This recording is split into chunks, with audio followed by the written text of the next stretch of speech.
Hola, ¿qué tal? Gracias por acompañarnos en La Voz Pública hoy lunes 5 de mayo 2025, cuando aquí en la República Dominicana conmemoramos el Día del Trabajador, festividad que estuvo pautada para el pasado 1 de mayo, pero por disposición del Ministerio de Trabajo, bueno, pues la estamos conmemorando en este día. A propósito de la coyuntura, tenemos dos invitados especiales y un programa especial. El primero de estos, el abogado César Polanco. Un gusto recibirle. Gracias por acompañarnos. Encantado de estar acá.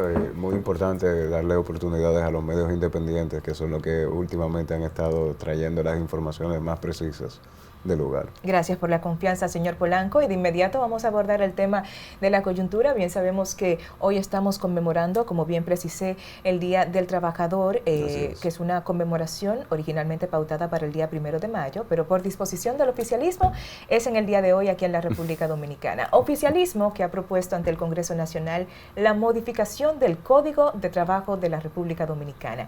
¿Qué opinión le merece? Bueno, realmente es una necesidad. La modificación del Código Laboral en la República Dominicana es algo que nosotros estamos persiguiendo como sociedad desde hace muchos años.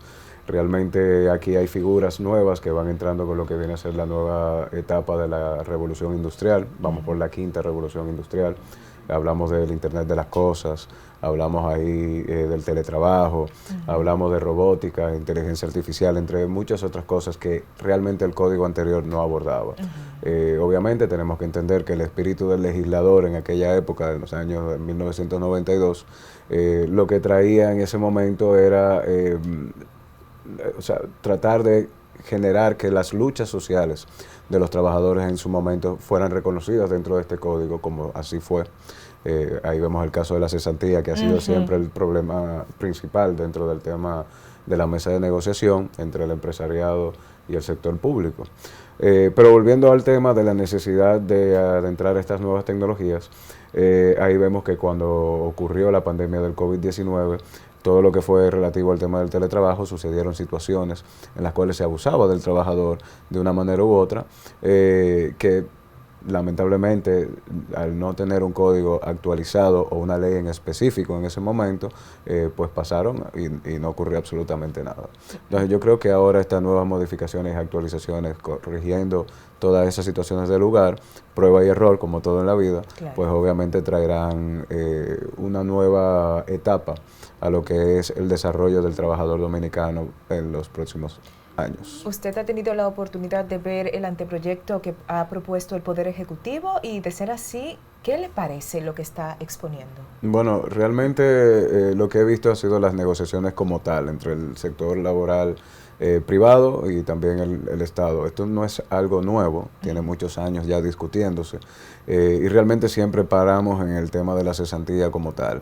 La eliminación de este derecho, ¿verdad?, que hasta cierto punto genera un impacto en lo que viene a ser la construcción de empresas en la República Dominicana y el comportamiento de las mismas ante lo que viene a ser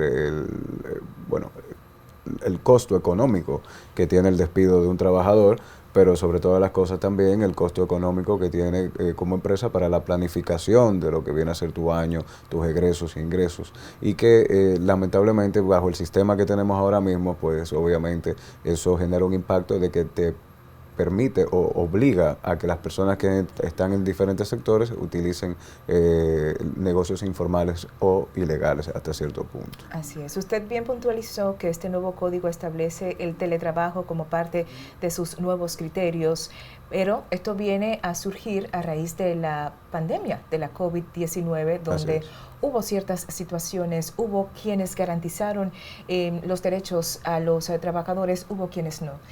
¿Qué establece la ley actual que permite a un trabajador que trabaje, valga la redundancia, a distancia, tener garantías de derechos? Bueno, la ley, el Código Laboral actual suple al Ministerio de Trabajo para crear ordenanzas, reglamentos, que vienen a regular hasta cierto punto o a tapar las deficiencias que existen dentro del código actual. Ahora bien, una ordenanza, reglamento, como vimos, puede ser atacado ante los tribunales del lugar, como han sido el Tribunal Superior Administrativo, el Tribunal Constitucional.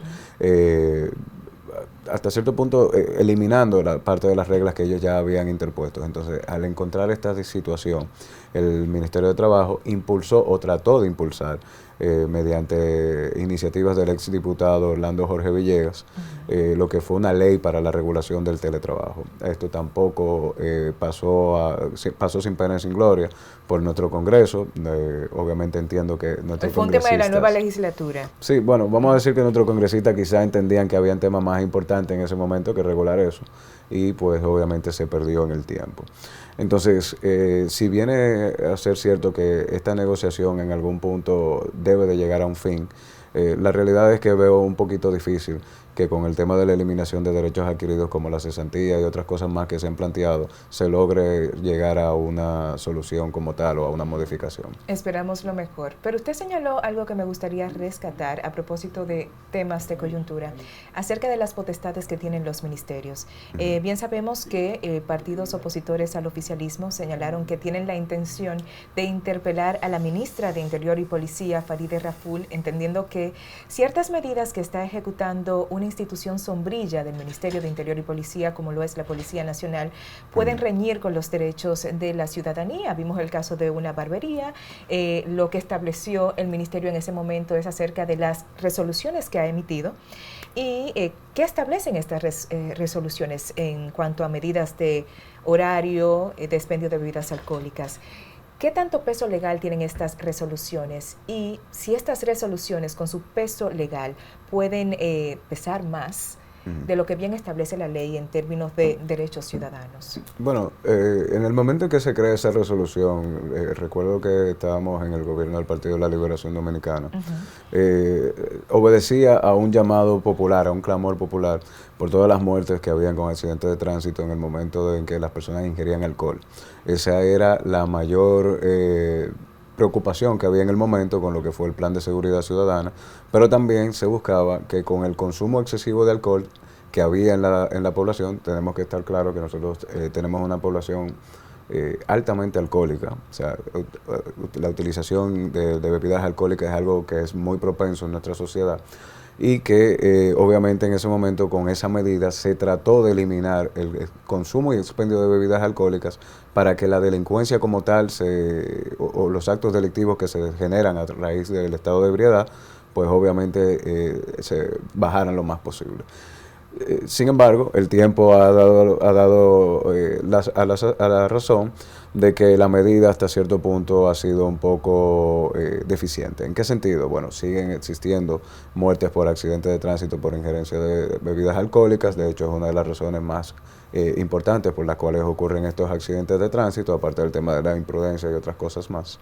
Pero la realidad es que el Ministerio de Interior y Policía está más que facultado en su normativa para crear estas ordenanzas y resoluciones. Quizás en algún momento se deba establecer un protocolo o, vamos a decir, una regulación más específica que hable bastante claro sobre el tema de quiénes pueden adquirir estas licencias, que lo dice la resolución como tal, pero también se generan temas que son ya un poquito más medalaganarios, que vienen a ser con lo que viene a hablar de la burocracia como tal en la República Dominicana y la obtención de estas licencias, o sea, quiénes tienen el permiso, por qué, cómo, cuándo, dónde, y hasta cierto punto también entender que en algún momento estamos en una sociedad de consumo. Lo que consuma el administrado en este punto, hasta cierto sentido, tiene que tener una educación base en la cual tampoco el Estado tenga que estar todo el tiempo inmiscuido en lo que usted puede o no debe de hacer.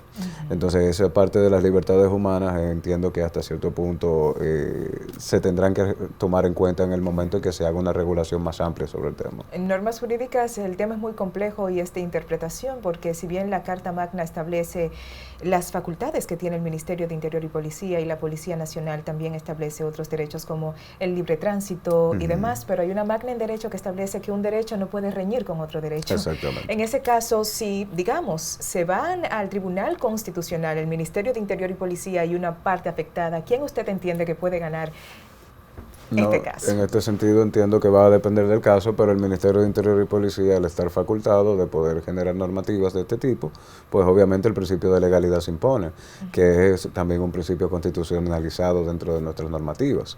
Entonces, teniendo en cuenta esa parte, yo quisiera felicitar a la ministra Farideh Raful por el arduo trabajo que está haciendo, porque es muy difícil imponer orden.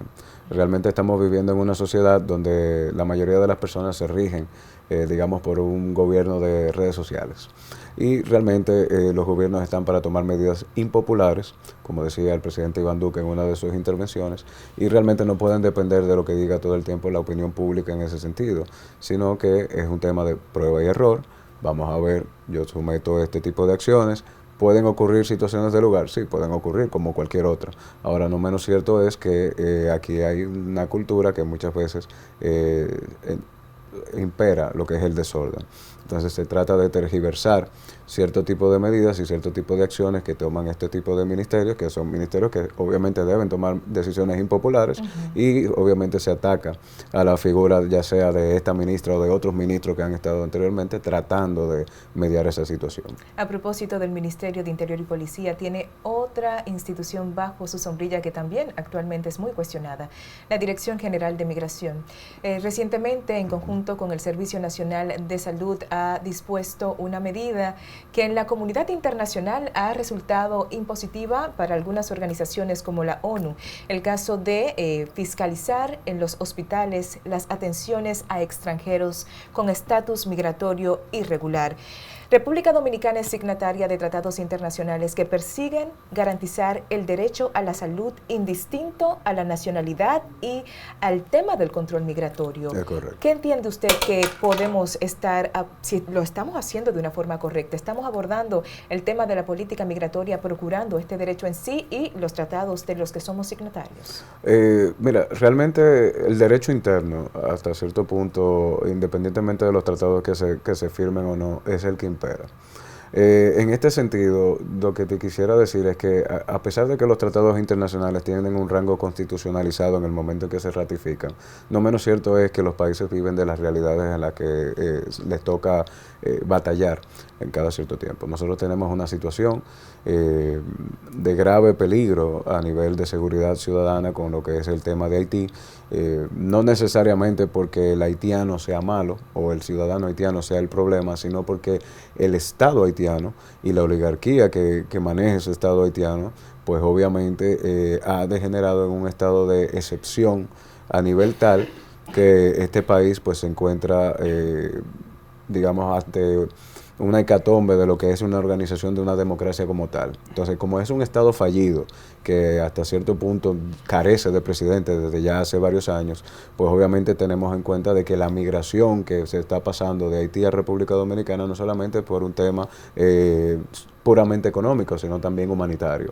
En esa parte hay que tenerlo bastante claro. Ahora, no menos cierto es que nosotros tenemos que hacer cumplir al 100% nuestras leyes migratorias, independientemente del ciudadano ilegal que rompa la normativa de su descendencia o nacionalidad, de quien sea. O sea, eso ya no importa si es de nacionalidad haitiana, chino o venezolano. Si está en contra de la normativa, hay que hacerla cumplir.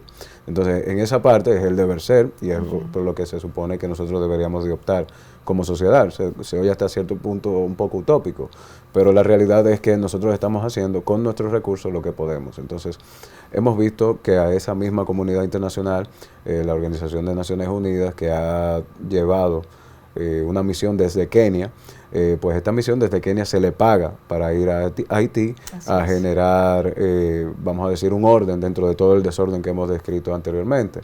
Pero no menos cierto es que República Dominicana pudiese también ser de esos países que se benefician económicamente de tomar medidas migratorias que controlen la situación que se encuentra en Haití. Y eso pudiera ser un planteamiento bastante importante, porque lo hemos visto en otros países, como por ejemplo Turquía, que tiene el campo de refugiados más grande del mundo, pero Turquía percibe ingresos económicos por el mantenimiento de ese campo de refugiados que está a las afueras de los límites fronterizos de Turquía y Siria.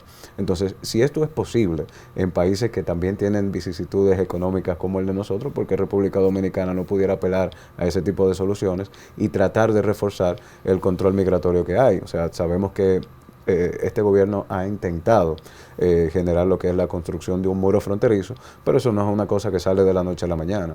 Entonces yo creo que más que nada aquí hay que tener conciencia social, empresarial también, y unirnos como sociedad para entender que esta problemática no se sale desde el punto de vista de la violencia, sino desde el punto de vista del desarrollo social, económico y humano que debe de tener en la República Dominicana en los próximos 10 años.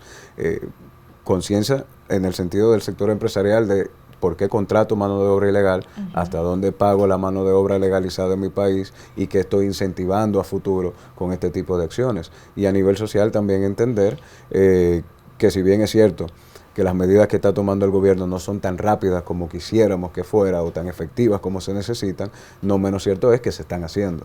Entonces hay que tener un compromiso social y obviamente ahí están también nuestros organismos castrenses que lamentablemente muchas veces se ven implicados en situaciones que hasta cierto punto dan vergüenza de ver cómo introducen migrantes ilegales para cobrar prebendas. O sea, la patria, el dinero está por encima de la patria en muchísimos casos y esto es algo que nosotros tenemos que tener mucho cuidado. Muy bien. Bien sabemos que en la pasada administración gubernamental, República Dominicana ingresó a la lista negra de la Organización de Estados Americanos por tratos indebidos más bien, presuntamente a indocumentados. Con los temas que estamos viendo en la coyuntura, ¿existe un nuevo riesgo de que esto pase? Y si es de su conocimiento, ¿qué implica esta lista negra de tratos a los inmigrantes indocumentados? A ver, aquí se ha hablado mucho sobre el tema de las violaciones a los derechos humanos por parte de inmigrantes ilegales. Ahora, no menos cierto es que esos mismos organismos,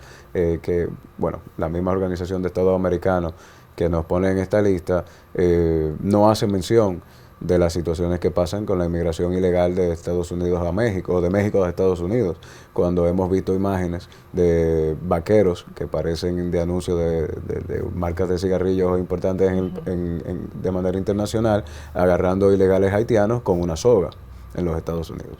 Entonces, hay un tema de doble moral de cómo vamos a tratar nuestros temas internos y yo creo que si cada país es, vamos a decir, soberano hasta cierto punto, porque todos pertenecemos a una comunidad internacional y obviamente tenemos que buscar la mejor convivencia dentro de las prácticas posibles, no menos cierto es que es imposible tú poder mantener un país de tanta pobreza como lo que es Haití y menos como una economía como la que tiene la República Dominicana. Yo creo que en este momento ya hemos rozado el límite de lo insostenible económicamente y que en algún momento el gobierno estará siguiendo tomando las medidas que han hecho del lugar, pero también tiene que apretar un poco más, principalmente con lo que viene a ser el control interno, porque ya hemos visto que a nivel internacional la solución no es ir a la OEA o a la ONU. Muy bien, a propósito de controles internos, casi arribamos a un mes de el lamentable evento en el centro de diversión Jet Set. Hubo afectados directos y otros indirectos. ¿Qué contempla la ley en garantía de derechos para ambos casos? Mira, este es un debate que, y bueno, antes de comenzar a hablar de este tema, yo quiero enviarle las condolencias a todas las familias de las personas que han estado afectadas con este tema del Jet Set, principalmente en el Día del Trabajador. Muchos trabajadores fallecieron esa noche, camareros, bartenders, personal de seguridad, etcétera. O sea, también se vieron afectados, no solamente fueron las personas que todos conocemos de los apellidos rimbombantes. Pero la realidad es que, mira, esto es una situación que va más allá del derecho.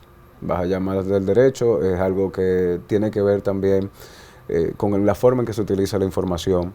Y me refiero un poco a lo que va con el tema de las modificaciones al Código Penal, por ejemplo, en la República Dominicana, ya que hablábamos al principio de lo que es la modificación al Código Laboral. Eso es una deuda que tiene el Congreso de la República con su sociedad. Entonces, muchas veces nosotros nos hemos detenido en lo que viene a ser la actualización de ese Código Penal por temas que pudieran ser vistos en normativas que perfectamente pudieran estar fuera de lo que es el código y principalmente con lo que viene a ser la forma en que se maneja nuestra Constitución y lo que es el respeto al derecho a la vida. Entonces, creo que es un cúmulo de muchas situaciones que nosotros hemos dejado pasar, ya sea porque se comunica de manera irresponsable por parte de muchos partidos de oposición ciertas posiciones que lo que vienen es en detrimento real a largo plazo de lo que pudiera ser la creación de un código, como es el Código Penal. O sea, aquí hubieron sectores Algunos dirán que fueron pocos diputados, que la gran mayoría la tenía el gobierno de tal partido, de X o Y partido, pero no menos cierto es que la utilización de los medios de comunicación y la forma avasallante con la que trataban el tema, pues obviamente fue lo que se generó en que la deliberación, en el momento que le tocó al presidente Danilo Medina de objetar ese código penal, fuera hecha. Pero también ahora en el 2020, lo que fue el primer mandato del presidente Luis Abinader, pues pasa lo mismo. Entonces estamos viendo sectores minoritarios que están empujando al desorden y hasta cierto punto un estado de indefensión. Y eso es lo que nos ha alcanzado con esta tragedia del jet set. Con esto no quiero decirte que la persona o los administradores que son dueños del jet set no tienen una responsabilidad. Tienen una responsabilidad penal, tienen una responsabilidad civil. Pero si nos vamos al tema puramente penal, estamos hablando que es una condena tan mínima que independientemente del momento en que llegue la condena, el proceso, si dura 2 años, si dura 3 años, no cumplirá esa persona ni un solo día en la cárcel. Explíquenos esa parte, por favor. Bueno, ¿qué establece el código en este caso en específico? En ese sentido podemos ver que el código para temas de este tipo de responsabilidad penal lo que dan son 2 a 3 años. Pero hay una parte importante, está la irretroactividad de la ley. Indistinto a que mañana el Congreso Nacional apruebe el nuevo Código Penal. El que le aplica es el código anterior. El anterior. que le aplica es el código anterior. Estamos hablando de que los presuntos responsables no cumplirían Jamás. 2 años de cárcel. No, nada, absolutamente. ¿Y si hay agravantes? ¿Agravantes de qué tipo? Si el código no los considera. O sea, ahí es que está el tema principal dentro de todo esto. Tenemos un código de la época napoleónica. O sea, el espíritu del legislador en ese momento, Revolución Francesa, estamos hablando 1800 por ahí, era totalmente distinto a la realidad del legislador que vive hoy en día y también de la sociedad que ese legislador en la que ese legislador vive hoy en día. Entonces, lamentablemente, si no se modifica este código, y no solamente el código, sino muchísimas otras debilidades institucionales que pudimos ver que ocurrieron en ese día de esa gran tragedia, pero también a nivel público, o sea, cuál es nuestra conciencia social como empresarios de sacarle dinero a una estructura por tantos años para luego no hacer una remodelación después de que pasa un incendio en la misma, y ya luego de eso, ¿qué pasó con los permisos? ¿Qué pasó con las personas que estaban encargadas de verificar esa edificación? O sea, son muchos daños estructurales, son muchas aristas. Señor Polanco, ya tenemos que concluir, no sin antes aclarar en ese aspecto, porque vimos la semana pasada que un grupo de afectados contrató a una firma estadounidense para trabajar las denuncias aquí y en Estados Unidos. En caso de que se someta el caso de Estados Unidos, ¿se cumpliría entonces lo que establecen las leyes norteamericanas y esto sí pudiese aumentar el tipo de penalidad en este caso? No, es que Estados Unidos no tiene jurisdicción en la República Dominicana. ¿Por qué ellos lo harían entonces contratando una firma internacional? Bueno, ahí tiene que ver un tema quizás de seguros, porque tenemos entendido que el Jet Set tenía un seguro como tal, como empresa, y dentro de lo que ellos manejan, obviamente, esa aseguradora quizás estaba reasegurada en los Estados Unidos, y la solicitud de esos ingresos a esa reaseguradora o aseguradora que se encuentra en los Estados Unidos se hace desde allá. Entonces, ¿qué ocurre? Estamos hablando de una situación tan grave de inobservancia de tu obligación como dueño de un local o de empresa o una empresa como tal, que posiblemente esas aseguradoras no puedan ni siquiera cubrir el daño que se le ha hecho a terceros. Entonces ahí volvemos otra vez a lo que viene a ser la responsabilidad civil de esa persona y de esa empresa como tal.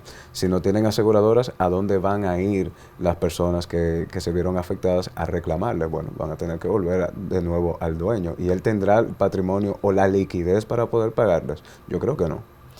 Sabemos que el implicado, el señor Espaillat, es propietario de emisoras en el país y de otras importantes empresas.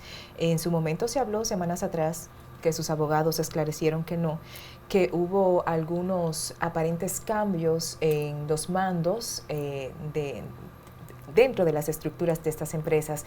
¿Pudiese valerse por eso que usted bien señala, por un tema de liquidez económica, para no vincular las empresas unas con otras a la tragedia en sí? Bueno, sea cual sea la razón por la que eso pasó, Hay que tener en cuenta que el Ministerio Público, cuando establece una alerta de este tipo, de generar bloqueos a lo que viene a ser los activos de una empresa, es porque hay rumores de algo que está ocurriendo. Y yo creo que hoy en día el Ministerio Público en la República Dominicana, esa tan agraciada independencia del Ministerio Público que tiene la República Dominicana hoy en día, luego de la modificación que hizo el presidente Luis Abinader a la Constitución, está en prueba a raíz de este caso. Esta es la gran prueba del Ministerio Público, no solamente los casos de corrupción. Aquí estamos hablando de un sector empresarial que hasta cierto punto tuvo, vuelvo y te digo, una inobservancia que degeneró quizás que degenerará en una reparación económica mucho mayor que lo que hubiese costado una remodelación de ese local, y esa inobservancia pues obviamente le costó la vida a 239 personas, y cuidado si adelante aparecen más fallecidos con situaciones de salud, hasta de salud mental que pudieran haber ocurrido o que pueden ocurrir en lo adelante con lo que es el trauma de todo esto. Entonces estamos ante una sociedad que está observando, que no va a callar. Yo creo que si pasa un mes, 2 meses, 3 meses, esto es algo que no se va a olvidar nunca. Estamos hablando de quizás una de las tragedias más grandes de los últimos años, o quizás la más grande del país en la historia. Entonces, yo creo que esto es algo que no se puede olvidar, y que el mensaje que tiene que mandar el Estado a raíz de todo esto es que la administración pública debe fortalecer los servicios públicos que tienen que ver con el rescate de los ciudadanos ante situaciones de catástrofe de este tipo, revisión de la infraestructura crítica, modificación de normativas, regulaciones, ordenanzas que tienen que ver con la supervisión de infraestructura como tal, no solamente privada sino pública. Que ya de por sí varios ministros y directores y miembros de la administración pública han dicho que sí hay una obligación de verificación periódica de las estructuras de la administración pública, más no así de las empresas privadas, de las estructuras de las empresas privadas. Entonces, no es la primera situación que ocurre. Ahí tenemos Poliplas, que fue uno de los casos más feos que se pueden ver en este país sobre situaciones de ese tipo, pero también ahí pasó lo de San Cristóbal, que todavía hay personas que no han sido enterradas porque sus cuerpos desaparecieron al 100%. Entonces, son situaciones que se han ido dando, que se le han puesto parches, y yo creo que ya la sociedad está cansada de parches. Es el momento de generar una regulación que de verdad cumpla con las expectativas que nosotros tenemos. Y a propósito de la coyuntura, ¿cuál sería el rol del Ministerio de Trabajo en este tipo de casos? A propósito de que el señor ministro Olivares precisó de que estaría auxiliando a los trabajadores del Jet Set. Bueno, eso es parte de las disposiciones de lo que tiene que hacer el Ministerio de Trabajo, pero ahí también entra el INDOPRIN y también entran otras instituciones como lo que viene a ser el otro día el tema de las aseguradoras, precisamente advirtiendo que muchas de las personas que habían fallecido iban a perder, sus hijos iban a perder la afiliación al seguro como tal. Entonces, esto es una situación de Estado donde el gobierno tiene que hasta cierto punto improvisar y buscar la manera que dentro de la normativa que existe ya, que vuelvo y te digo, hay que actualizarla y que no está 100% vigente, tratar de resolver lo máximo posible, porque esa es la que va a tocar independientemente de que hayan actualizaciones, como tú bien mencionabas. Así es, señor César Polanco, un honor. Gracias por habernos acompañado. Usted, por favor, siga acompañándonos. Deseamos que descanse y, por supuesto, queremos aprovechar para recordarle que nuestras emisiones son de lunes a viernes a las 4 de la tarde, a las 6 de la tarde y a las 9 de la noche a través del canal 107 de Claro TV, así que nuestra cita es mañana. Feliz resto de día.